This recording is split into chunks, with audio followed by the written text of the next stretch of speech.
RSS നിയന്ത്രിത സ്കൂളുകളിൽ കുട്ടികളെ കൊണ്ട് അധ്യാപകരുടെ കാൽ കഴുകിപ്പിച്ചതിന് എതിരെ ഡിവൈഎഫ്ഐയുടെ വ്യാപക പ്രതിഷേധം.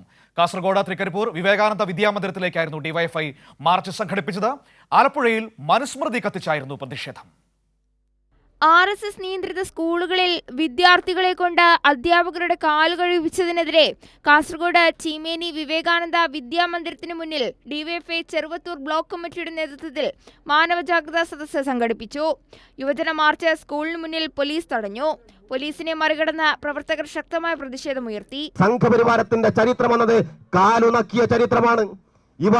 ഇവരുടെ വിദ്യാഭ്യാസ സ്ഥാപനങ്ങളുടെ നമ്മുടെ കുഞ്ഞുങ്ങളെ സവർക്കറിസത്തിന് പഠിപ്പിക്കുകയാണ്.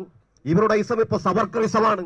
ആ സവർക്കറിസം എന്ന് പറയുന്നത് ബ്രിട്ടീഷ് രാജ്ഞിയുടെ കാലുനക്കിയ അവരുടെ നക്കിയ ചരിത്രമാണ് ഈ രാജ്യത്തെ സംഘപരിവാര രാഷ്ട്രീയത്തിന്റെ അപ്പോസ്തലനായ സവർക്കർക്കുള്ളതെങ്കിൽ നമ്മുടെ നാട്ടിലെ കുഞ്ഞുങ്ങളെ അതിന് ശീലിപ്പിക്കുന്നതിന് വേണ്ടി ഇപ്പോൾ തങ്ങൾക്ക് സ്വാധീനമുള്ള വിദ്യാഭ്യാസ സ്ഥാപനങ്ങളിലൂടെ RSS ഇപ്പോൾ നേതൃത്വം കൊടുത്തുകൊണ്ടിരിക്കുകയാണ്.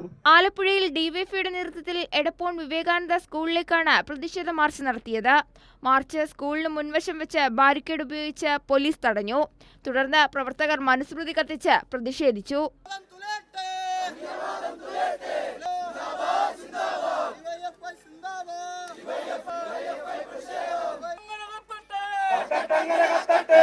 News desk Kairali news.